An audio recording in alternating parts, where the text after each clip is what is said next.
Hello friends, welcome to PSC simplified. ഇത് നമ്മുടെ 34ാമത്തെ class ആണ്. ഇതുവരെയുള്ള എല്ലാ ക്ലാസ്സുകളും നിങ്ങൾ ശ്രദ്ധയോടെ കണ്ടു തീർക്കുക. ഈ ഒരു ക്ലാസ്സിലും നമ്മൾ 50-ലധികം ചോദ്യങ്ങൾ ഉൾപ്പെടുത്തിയിട്ടുണ്ട്. അവസാന ഭാഗത്തിൽ നിങ്ങൾക്കുള്ള 4 ചോദ്യങ്ങളും ഉണ്ട്. അപ്പോൾ അത് ആൻസർ ചെയ്യുക. എല്ലാവരും നന്നായിട്ട് ക്ലാസ് കാണുക. എല്ലാവർക്കും ഓൾ ദി ബെസ്റ്റ്. അപ്പോൾ നമുക്ക് ക്ലാസ്സിലേക്ക് പോകാം. ഇന്ത്യയുടെ ഭാവി നിർണയിക്കുന്നത് ഇന്ത്യയുടെ ക്ലാസ് മുറികളിലാണ്. ഈ പ്രസ്താവന ആരുമായി ബന്ധപ്പെട്ടിരിക്കുന്നു? Doctor DS Kothari. ഇന്ത്യയുടെ ഭാവി നിർണയിക്കുന്നത് ഇന്ത്യയുടെ ക്ലാസ് മുറികളിലാണ്. ഈ പ്രസ്താവന ഡോക്ടർ DS കോത്താരിയുമായി ബന്ധപ്പെട്ടിരിക്കുന്നു. ലോകമെമ്പാടും മനുഷ്യാവകാശ ദിനമായി ആചരിക്കുന്നത് എന്ന്? ഡിസംബർ 10. ലോകമെമ്പാടും മനുഷ്യാവകാശ ദിനമായി ആചരിക്കുന്നത് ഡിസംബർ 10. ഫ്രാൻസ് തുമ്മിയാൽ യൂറോപ്പിനാകെ ജലദോഷം പിടിക്കും. ഇത് ആരുടെ അഭിപ്രായമാണ്? മെറ്റേർണിക്ക്. ഫ്രാൻസ് തുമ്മിയാൽ യൂറോപ്പിനാകെ ജലദോഷം പിടിക്കും എന്ന് അഭിപ്രായപ്പെട്ടത് മെറ്റേർണിക്ക്. കടത്തനാടൻ സിംഹം എന്നറിയപ്പെടുന്ന കേരള നവോത്ഥാന നായകൻ ആര്? കുറുളി ചേകോൻ. കടത്തനാടൻ സിംഹം എന്നറിയപ്പെടുന്ന കേരള നവോത്ഥാന നായകൻ ആരാണ്? കുറുളി ചേകോൻ. രാജ്യത്തെ ആദ്യത്തെ സമ്പൂർണ്ണ ഡിജിറ്റൽ കോടതി കേരളത്തിലെ ഏത് ജില്ലയിലാണ് ആരംഭിച്ചത്? കൊല്ലം. രാജ്യത്തെ ആദ്യത്തെ സമ്പൂർണ്ണ ഡിജിറ്റൽ കോടതി കേരളത്തിലെ ഏത് ജില്ലയിലാണ് ആരംഭിച്ചത്? കൊല്ലം ജില്ലയിൽ. വിഴിഞ്ഞം തുറമുഖം സ്ഥിതി ചെയ്യുന്നത് ഏത് താലൂക്കിലാണ്? നെയ്യാറ്റിൻകര. വിഴിഞ്ഞം തുറമുഖം സ്ഥിതി ചെയ്യുന്നത് നെയ്യാറ്റിൻകര താലൂക്കിലാണ്. ഇന്ത്യയിൽ ഏറ്റവും കൂടുതൽ റബ്ബർ ഉൽപ്പാദിപ്പിക്കുന്ന സംസ്ഥാനം ഏത്? കേരളം. ഇന്ത്യയിൽ ഏറ്റവും കൂടുതൽ റബ്ബർ ഉൽപ്പാദിപ്പിക്കുന്ന സംസ്ഥാനം കേരളം. ഇന്ത്യയിലെ ഏറ്റവും വലിയ സ്വകാര്യ മേഖല ഇരുമ്പുരുക്ക് വ്യവസായശാല ഏത്? ടാറ്റ ഇരുമ്പുരുക്ക് കമ്പനി, ജംഷഡ്പൂർ, ടിസ്കോ. ഇന്ത്യയിലെ ഏറ്റവും വലിയ സ്വകാര്യ മേഖല ഇരുമ്പുരുക്ക് വ്യവസായശാല ഏതാണ്? ടാറ്റ ഇരുമ്പുരുക്ക് കമ്പനി, ടിസ്കോ, ജംഷഡ്പൂർ. ഇന്ത്യയിലെ ഏറ്റവും വിസ്തൃതവും പഴക്കം ചെന്നതും ഉറപ്പേറിയ ശിലകളാൽ നിർമ്മിതവുമായ ഭൂവിഭാഗം ഏത്? ഉപദ്വീപീയ പീഠഭൂമി.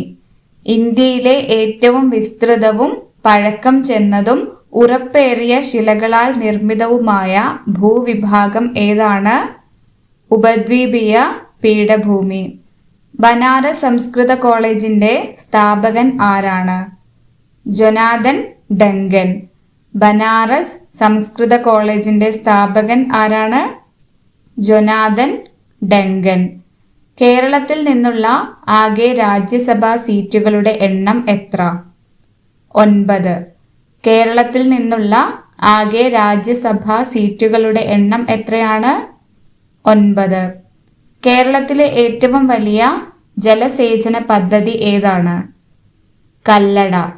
കേരളത്തിലെ ഏറ്റവും വലിയ ജലസേചന പദ്ധതി ഏതാണ്? കല്ലട. കേരള സംസ്ഥാന കായിക വകുപ്പ് മന്ത്രി ആര്? വി അബ്ദുറഹിമാൻ. കേരള സംസ്ഥാന കായിക വകുപ്പ് മന്ത്രി ആര്? വി അബ്ദുറഹിമാൻ. ചട്ടമ്പി സ്വാമികൾ ജനിച്ചത് ഏത് ജില്ലയിലാണ്? തിരുവനന്തപുരം. ചട്ടമ്പി സ്വാമികൾ ജനിച്ചത് ഏത് ജില്ലയിലാണ്? തിരുവനന്തപുരം. അയ്യങ്കാളി ജനിച്ചത് എന്നാണ്? 1863 ഓഗസ്റ്റ് 28. അയ്യങ്കാളി ജനിച്ചത് 1863 ഓഗസ്റ്റ് 28. EV രാമസ്വാമി നായ്ക്കർ, അദ്ദേഹം പെരിയോർ എന്നറിയപ്പെടുന്നുണ്ട്. അദ്ദേഹത്തിന്റെ സ്മാരകം സ്ഥിതി ചെയ്യുന്നത് എവിടെയാണ്? വൈക്കം. EV രാമസ്വാമി നായ്ക്കർ, അദ്ദേഹം പെരിയോർ എന്നറിയപ്പെടുന്ന വ്യക്തിയാണ്. സ്മാരകം സ്ഥിതി ചെയ്യുന്നത് എവിടെയാണ്? വൈക്കം. എൻ്റെ ജീവിത കഥ എന്നത് ആരുടെ ആത്മകഥയാണ്? AK ഗോപാലൻ. AKജിയുടെ ആത്മകഥയാണ് എൻ്റെ ജീവിതകഥ. എൻ്റെ ജീവിതകഥ എന്ന ആത്മകഥ ആരുടേതാണ്? AK ഗോപാലൻ.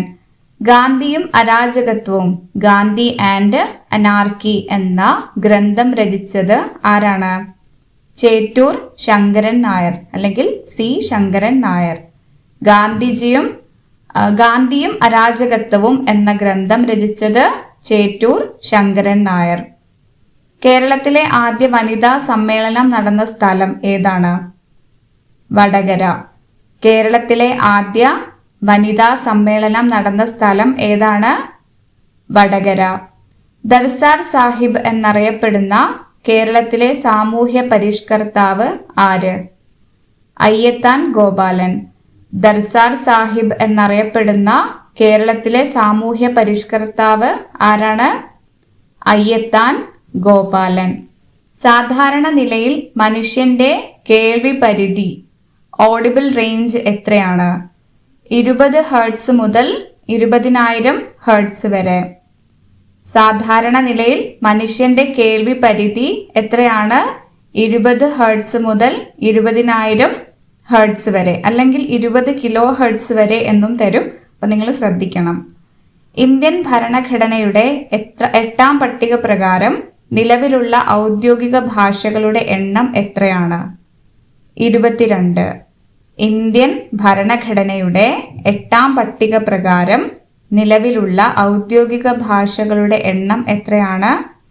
22. കേരളത്തിന്റെ ഔദ്യോഗിക മത്സ്യം ഏത്?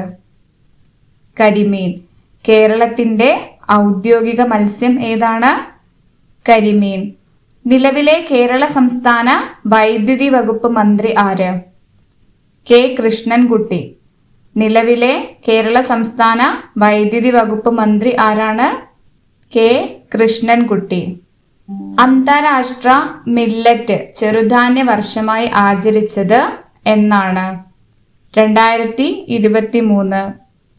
അന്താരാഷ്ട്ര മില്ലറ്റ് ചെറുധാന്യ വർഷമായി ആചരിച്ചത് 2023. കേരള പോലീസിന്റെ ആപ്തവാക്യം എന്താണ്? മൃദുഭാവേ ദൃഢകൃതേ. കേരള പോലീസിന്റെ ആപ്തവാക്യമാണ് മൃദുഭാവേ ദൃഢകൃതേ. വാഗ്ഭടാനന്ദ ഗുരു ജനിച്ച സ്ഥലം ഏത്? കണ്ണൂർ ജില്ലയിലെ പാട്യം. വാഗ്ഭടാനന്ദ ഗുരു ജനിച്ച സ്ഥലം ഏതാണ്? കണ്ണൂർ ജില്ലയിലെ പാട്യം. തത്വപ്രകാശിക എന്ന വിദ്യാലയം സ്ഥാപിച്ചത് ആര്? വാഗ്ഭടാനന്ദ ഗുരു. തത്വപ്രകാശിക എന്ന വിദ്യാലയം സ്ഥാപിച്ചത് വാഗ്ഭടാനന്ദ ഗുരു. സ്വദേശാഭിമാനി എന്ന നാടകം രചിച്ചത് ആര്? വക്കം അബ്ദുൽ ഖാദർ. സ്വദേശാഭിമാനി എന്ന നാടകം രചിച്ചത് ആരാണ്? വക്കം അബ്ദുൽ ഖാദർ. വൈക്കം സത്യാഗ്രഹത്തോടനുബന്ധിച്ച് നടന്ന പ്രശസ്തമായ യാത്ര ഏതാണ്? സവർണ ജാഥ.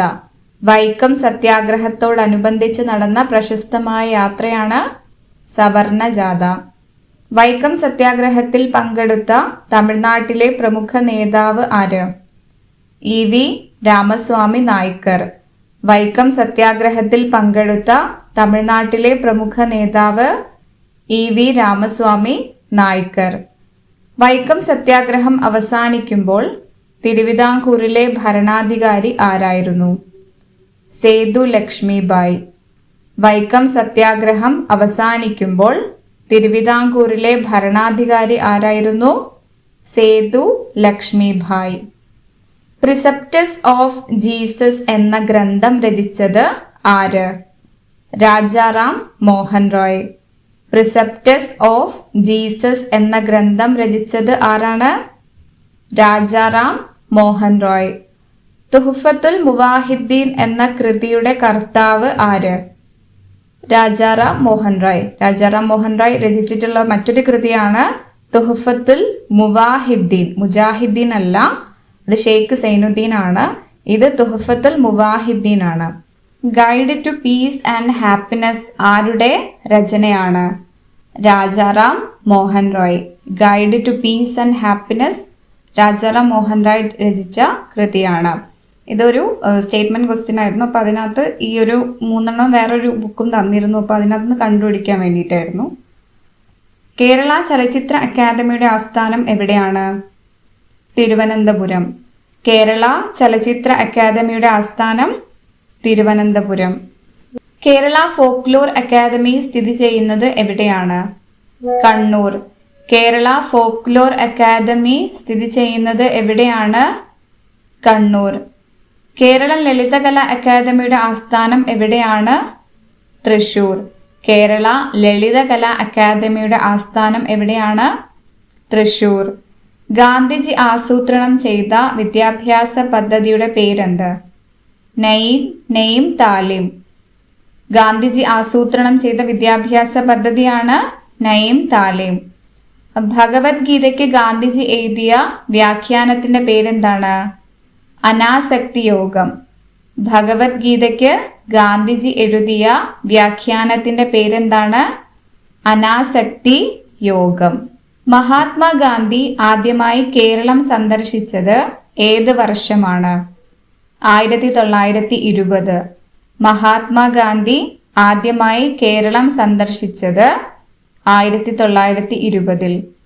ഏഷ്യൻ ഡെവലപ്മെന്റ് ബാങ്കിന്റെ ആസ്ഥാനം എവിടെയാണ്? Manila, Philippines. ഏഷ്യൻ ഡെവലപ്മെന്റ് ബാങ്കിന്റെ ആസ്ഥാനം മനില, ഫിലിപ്പീൻസിലാണ്. അന്താരാഷ്ട്ര പോലീസ് സംഘടനയായ ഇന്റർപോളിന്റെ ആസ്ഥാനം എവിടെയാണ്? ഫ്രാൻസിലെ ലിയോൺ. അന്താരാഷ്ട്ര പോലീസ് സംഘടനയായ ഇന്റർപോളിന്റെ ആസ്ഥാനം ലിയോൺ ആണ്, ഫ്രാൻസ്. ഇന്ത്യ വിൻസ് ഫ്രീഡം എന്ന വിഖ്യാത ഗ്രന്ഥത്തിന്റെ കർത്താവ് ആര്? നമുക്ക് നെഹ്റു ആണെന്നൊക്കെ തോന്നും, പക്ഷെ അല്ല. Maulana Abdul Kalam Azad. India wins freedom എന്ന വിഖ്യാത ഗ്രന്ഥത്തിന്റെ കർത്താവ് ആരാണ്? മൗലാന അബ്ദുൽ കലാം ആസാദ്. അസം ഹിമാലയ പർവ്വതങ്ങളിൽ വെച്ച് ഉയരം കൂടിയ കൊടുമുടി ഏതാണ്? നമച്ച ബർവ. അസം ഹിമാലയ പർവ്വതങ്ങളിൽ വെച്ച് ഏറ്റവും ഉയരം കൂടിയ കൊടുമുടിയാണ് നമച്ച ബർവ. ദേശീയ ഹരിത ട്രൈബ്യൂണൽ ഏത് ഖനന പ്രവർത്തനമാണ് നിയമം മൂലം നിരോധിച്ചത്? Rat hole mining. ദേശീയ ഹരിത ട്രൈബ്യൂണൽ ഏത് ഖനന പ്രവർത്തനമാണ് നിയമം മൂലം നിരോധിച്ചത്? Rat hole mining. ടൂത്ത് പേസ്റ്റിലെ തിളക്കത്തിന് കാരണമാകുന്ന പ്രധാന ഘടകം ഏതാണ്? Titanium oxide. ടൂത്ത് പേസ്റ്റിലെ തിളക്കത്തിന് കാരണമാകുന്ന പ്രധാന ഘടകം ഏതാണ്? Titanium oxide. വളഞ്ഞു പുളഞ്ഞു ഒഴുകുന്ന നദികൾ സൃഷ്ടിക്കുന്ന ഭൂരൂപം ഏതാണ്? ഓക്സ്ബോ തടാകങ്ങൾ. വളഞ്ഞു പുളഞ്ഞൊഴുകുന്ന നദികൾ സൃഷ്ടിക്കുന്ന ഭൂരൂപമാണ് ഓക്സ്ബോ തടാകങ്ങൾ. നറൗറ ആണവ നിലയം സ്ഥിതി ചെയ്യുന്ന സംസ്ഥാനം ഏതാണ്? ഉത്തർപ്രദേശ്. നറൗറ, ഉത്തർപ്രദേശ്. നറൗറ ഒരു ആണവ നിലയമാണെന്ന് ഓർത്തു വെക്കണം. സ്ഥിതി ചെയ്യുന്ന സംസ്ഥാനം ഉത്തർപ്രദേശ്. 2024 ഒക്ടോബറിൽ ബ്രിക്സ് ഉച്ചകോടി നടന്ന സ്ഥലം ഏത്? Kazan, Russia. 2024 ഒക്ടോബറിൽ ബ്രിക്സ് ഉച്ചകോടി നടന്ന സ്ഥലം കസാൻ, റഷ്യ. ഗുർ, ഖണ്ഡസാരി എന്നീ ഉപോൽപ്പന്നങ്ങൾ ഏത് വ്യവസായവുമായി ബന്ധപ്പെട്ടതാണ്? പഞ്ചസാര വ്യവസായം. ഗുർ, ഖണ്ഡസാരി എന്നീ ഉപോൽപ്പന്നങ്ങൾ ഏത് വ്യവസായവുമായി ബന്ധപ്പെട്ടതാണ്? പഞ്ചസാര വ്യവസായം. ഇന്ത്യയിൽ ഉരുക്കു നിർമ്മാണത്തിന് ഉപയോഗിക്കുന്ന മാംഗനീസിന്റെ നിക്ഷേപം ഏറ്റവും കൂടുതലുള്ള സംസ്ഥാനം ഏത്? ഒഡീഷ. ഇന്ത്യയിൽ ഉരുക്കു നിർമ്മാണത്തിന് ഉപയോഗിക്കുന്ന മാംഗനീസിന്റെ നിക്ഷേപം ഏറ്റവും കൂടുതലുള്ള സംസ്ഥാനം ഏതാണ്? ഒഡീഷ. ഇനി നിങ്ങൾക്കുള്ള 4 ചോദ്യങ്ങളാണ്. ചോദ്യം 1. ആഗോള സുസ്ഥിര വികസനത്തിനായി റിയോ ഡി ജനീറോയിൽ അംഗീകരിച്ച പദ്ധതി ഏതാണ്? Option A agenda 20, option B agenda 21, option C agenda 22, option D Rio പ്രഖ്യാപനം. ചോദ്യം 2. ആയുഷ്മാൻ ഭാരത് പ്രധാനമന്ത്രി ജൻ ആരോഗ്യ യോജനയിൽ ആർക്കാണ് മുൻഗണന നൽകിയിരിക്കുന്നത്? ഓപ്ഷൻ എ 60 വയസ്സിന് മുകളിലുള്ള സ്ത്രീകൾക്ക് മാത്രം. ഓപ്ഷൻ ബി ദാരിദ്ര്യരേഖയ്ക്ക് താഴെയുള്ള കുട്ടികൾക്ക് മാത്രം. ഓപ്ഷൻ സി 70 വയസ്സും അതിനു മുകളിലുമുള്ള എല്ലാ മുതിർന്ന പൗരന്മാർക്കും. ഓപ്ഷൻ ഡി പ്രായപരിധിയില്ലാതെ എല്ലാവർക്കും. ചോദ്യം 3. ദേശീയ ഹരിത tribunal national green tribunal NGT സ്ഥാപിതമായ വർഷം ഏതാണ്? Option A 2005, option B 2008, option C 2010, option D 2012. ചോദ്യം 4. താഴെ പറയുന്നവയിൽ ശ്രീനാരായണ ഗുരു രചിച്ച ഗ്രന്ഥം ഏതാണ്? Option A Jathikkummi, option B Navamanjari, option C അടുക്കളയിൽ നിന്ന് അരങ്ങത്തേക്ക്, ഓപ്ഷൻ ഡി വിദ്യാനന്ദിനി. ഇതിൻ്റെ ഉത്തരം നിങ്ങൾ കണ്ടെത്തി കമൻറ്റ് ചെയ്യുക. ഓക്കെ ഫ്രണ്ട്സ്, അപ്പോൾ ഇത്രയാണ് ഇന്നത്തെ ക്ലാസ്. നിങ്ങൾക്ക് ഇഷ്ടപ്പെട്ടിട്ടുണ്ടെങ്കിൽ നിങ്ങൾ ഉറപ്പായിട്ടും ലൈക്ക് ചെയ്യുക, നന്നായിട്ട് പഠിക്കണം. അപ്പോൾ അടുത്ത ക്ലാസ് നമ്മൾ അടുത്ത ദിവസം തന്നെ അപ്ലോഡ് ചെയ്യും. ഇതിൻ്റെ നോട്ട്സ് നിങ്ങൾക്ക് ടെലിഗ്രാമിൽ അവൈലബിൾ ആണ്.